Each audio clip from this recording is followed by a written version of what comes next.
Olá pessoal, aqui é o professor enfermeiro Marcelo Lobato com mais um pequeno vídeo para vocês. Esse vídeo especificamente para o pessoal da escola, com o questionário da prova essa semana, né, para poder ajudar na prova. Quem porventura teve que faltar, também ainda pelo processo da pandemia, então é um processo difícil, né, de permanecer na sala. O pessoal, quem estava com algum sintoma não foi na aula. Então a gente está gravando esse vídeo para poder permitir que vocês acompanhem o conteúdo em casa aí. Bom, eu fiz esse questionário, a primeira questão é para associar a primeira coluna à segunda coluna. Então a primeira palavra é laparotomia, que vocês vão pegar na segunda coluna e pôr a letra respectiva, né? A abertura do abdômen, abertura cirúrgica do abdômen, não sei como é que eu coloquei aqui, mas algo nesse sentido. Vertigem tem relação à tontura, né? A necrose é a morte tecidual. Usem essa primeira opção aí, lá em cima, porque tem mais um embaixo lá, morte tecidual. Foi um equívoco na hora de digitar aqui, certo? O edema é o inchaço, a gente já comentou isso em algumas aulas. Quais são os sinais do edema, o motivo que se dá o edema. Depois, a bacteremia é o que está faltando do outro lado. Vocês mudem lá, tira lá embaixo morte tecidual e coloca lá uma reação de bactérias no sangue ou algo nesse sentido. Entérico tem a ver com o intestino. Torpor é um estado de letargia, é um estado de sonolência excessiva. Volemia tem a ver com o volume total, a massa total do sangue. A gente vai discutir muito isso agora também nas aulas de pacientes graves. Então você vai ver muito sobre volemia. Hemiplegia é a paralisia total de um lado do corpo. Também já discutimos em sala sobre paresia, parestesia e plegia, que são os mais comuns aí para a gente poder anotar bem, escrever e detalhar bem o paciente. A síncope é um desmaio repentino, né? Também está aqui do outro lado da coluna, vocês vão colocar a letra respectiva. Aqui a segunda questão, ela é realmente para fazer a gente repensar, né? Deixa eu ampliar aqui um pouquinho. Tá. Deixa eu ver, acho que não deu ainda. Só um segundinho aí. Vou reduzir um pouquinho aqui para poder acomodar na telinha aqui do monitor, do celular. Bom, a disciplina que a gente está passando agora, que é o português instrumental, nada mais é que uma comunicação em termos técnicos. Nesse sentido, é necessário a enfermagem aprender a trabalhar com esses termos técnicos. E eu considero a escala de avaliação neurológica de Glasgow uma grande comunicação técnica. Antigamente essa escala era falada como escala de Coma, era chamada de escala de Coma. Hoje não, a gente trabalha com a escala de Glasgow, é uma escala de avaliação neurológica. Você não precisa estar com o paciente em coma para ser avaliado em Glasgow. Por isso a necessidade sim da enfermagem aprender a se comunicar com a escala de Glasgow, escala de avaliação neurológica. Ela facilita e padroniza a comunicação entre as equipes, além também de valorizar a equipe de enfermagem, né? Quanto mais, vamos dizer assim, conhecimento a gente demonstra, a gente vai ser mais valorizado.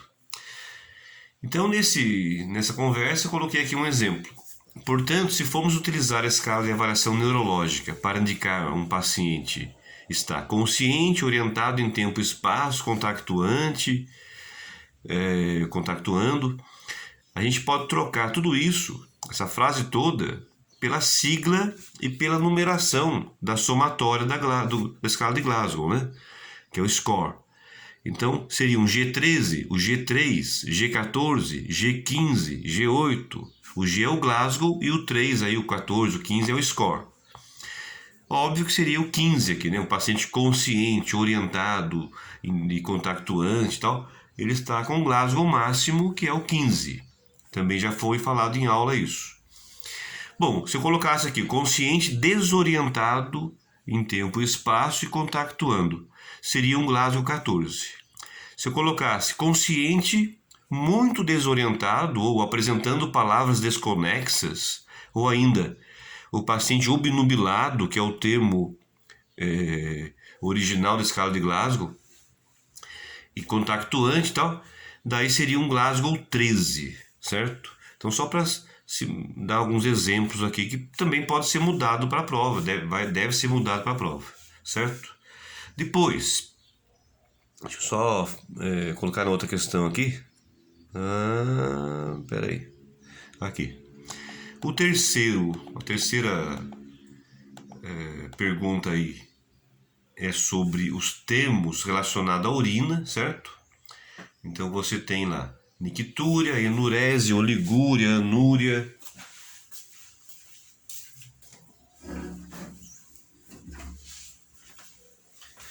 Eu fui reduzir a luz ali que tava muita luz, não sei se melhorou aí.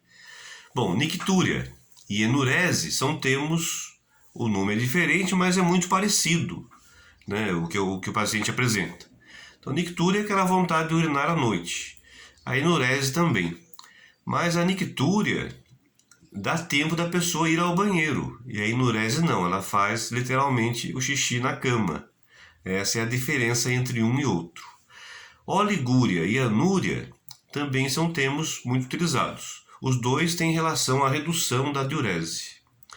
A oligúria é de 100 a 800 ml por dia. Os autores trazem isso nos livros. A anúria é de 0 a 100 ml por dia, certo? A anúria é ausência, mas até 100 ml ainda é chamado de anúria. A poliúria e a polaciúria são termos também parecidos, e até o nome parecido, né? Mas a poliúria, a pessoa urina muita quantidade de urina de uma vez só. E a polaciúria, ela urina pouca quantidade muitas vezes. Então, por exemplo, a pessoa que está com infecção urinária, a mulher grávida, o homem que tem alterações de próstata, eles têm polaciúria.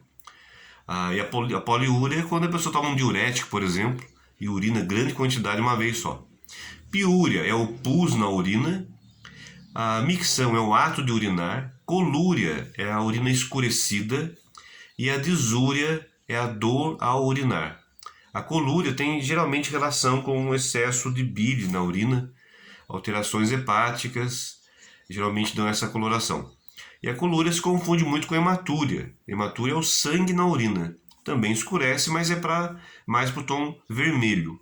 A colúria é mais para o tom marrom, tá? E aí tem essa diferença aí. Outra questão. Coloque o significado das siglas. TCE, trauma crânioencefálico. TRM, trauma raquimedular. VAS, vias aéreas superiores.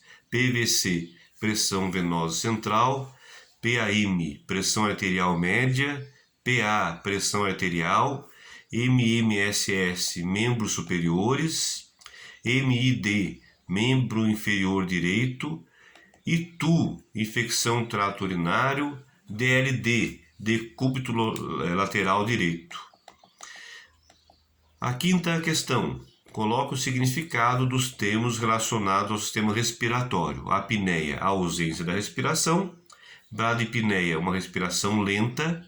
Taquipneia, respiração acelerada. Cianose, a cor azulada, geralmente em extremidades, no lábio, devido a baixa saturação, uma respiração deficiente. Hoje, com o advento da Covid aí, isso está muito em foco. Expectoração é um ato de expelir a secreção, é o escarro. Hemoptíase é o sangue no escarro, no catarro. Hemotórax é acúmulo de sangue no espaço pleural. Pneumotórax, acúmulo de ar no espaço pleural. Eupneia é o paciente que respira normalmente. Eupneia é um termo que designa aí a respiração normal. O paciente está eupneico, ele está apresentando eupneia. Epistaxe, o sangramento nasal. São 5 questõezinhas. não é difícil, daqui da minha parte. Da parte da professora Bárbara, eu também vou passar para vocês, fazer uma pequena revisão aqui para que vocês tenham essa ajuda aí na prova, tá? Óbvio que não vai ser a prova igualzinho como tá aqui, né? Mas vai ajudar bastante. Laparotomia, abertura do abdômen. Laparoscopia, visualização dos órgãos abdominais. Blefarorrafia, rafia é sutura e blefaro tem relação com as pálpebras. Cistostomia, eu coloco como uma derivação da bexiga. Não colocaria como abertura da bexiga, sim como uma derivação da bexiga. Colecistectomia, retirada da vesícula. Esse nome colecistectomia tem relação com a vesícula devido ao ducto colédoco. Anatomicamente, é um ducto que liga a vesícula ao intestino. Colectomia seria abertura do cólon, tá? É um termo parecido, mas ele é diferente, ou é outro sentido, né? Colostomia, ele é uma boca para o intestino, para poder colocar, exteriorizar as fezes, né? No procedimento cirúrgico, para poder liberar as fezes que estão, porventura, presas no intestino. É uma cirurgia, também uma cirurgia de um câncer, algo parecido, onde é retirado um pedaço do intestino e aí é necessário fazer uma boca, uma ostomia, exteriorizando o intestino. A colite, o it sempre é inflamação do colo, do intestino. A rinoplastia, a gente fala plastia, geralmente a gente associa a cirurgias de estética, né? Mas aqui também pode ser estética, mas pode ser também uma cirurgia, vamos dizer assim, para correção anatômica, funcional, né? Rinoplastia. Colporrafia, sutura da base ali da vagina. Esplenectomia, aumento do baço. Gastrectomia, retirada total ou parcial do estômago.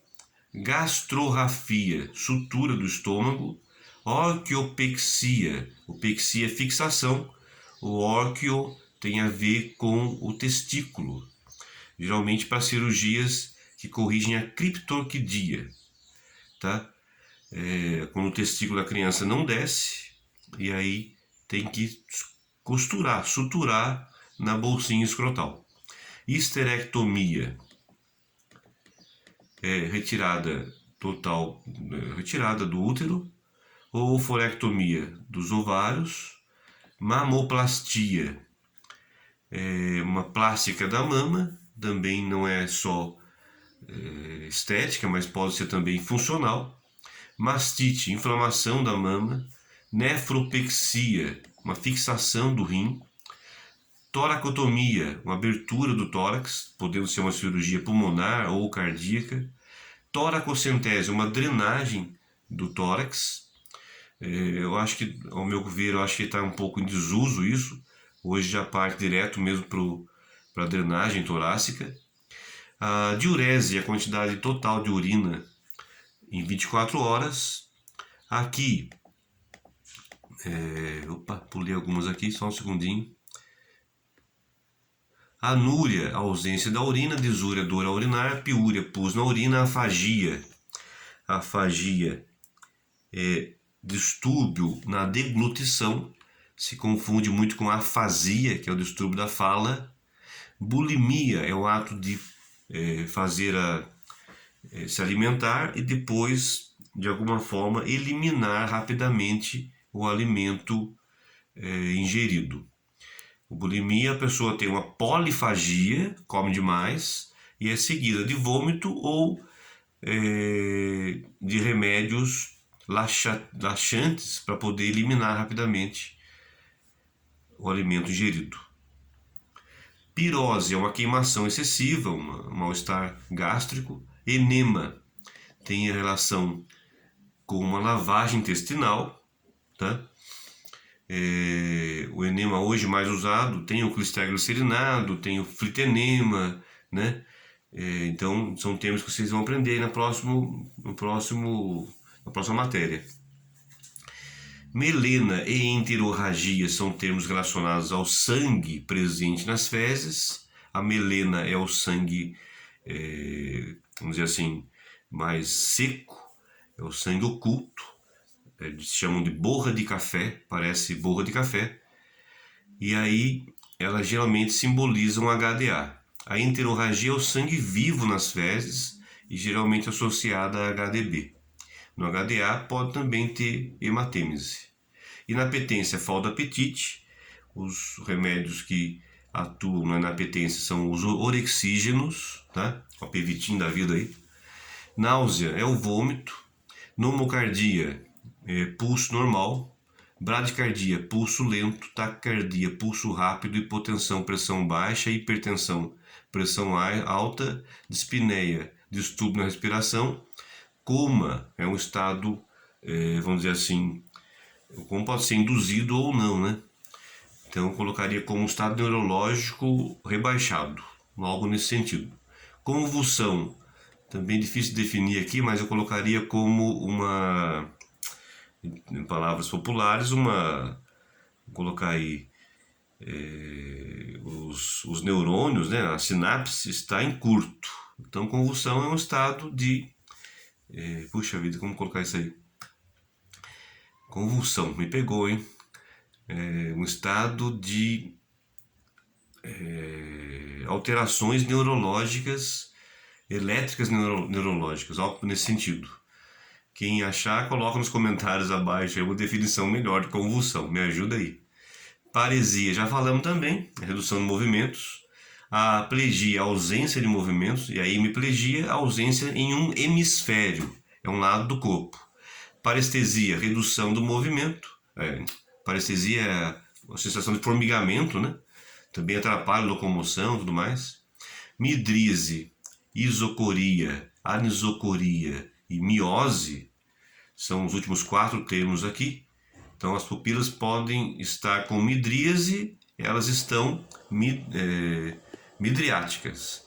Elas podem estar isocóricas, elas estão em isocoria. Elas podem estar anisocóricas, elas estão em anisocoria. Elas podem estar mióticas, elas estão em miose. São termos relacionados a alterações de pupilas e também a normalidade da pupila, que é chamado de isocoria. Espero ter ajudado, já deu 18 minutos, mas vai ajudar bastante vocês aí para a revisão da prova. Um abração a todos, até o próximo vídeo.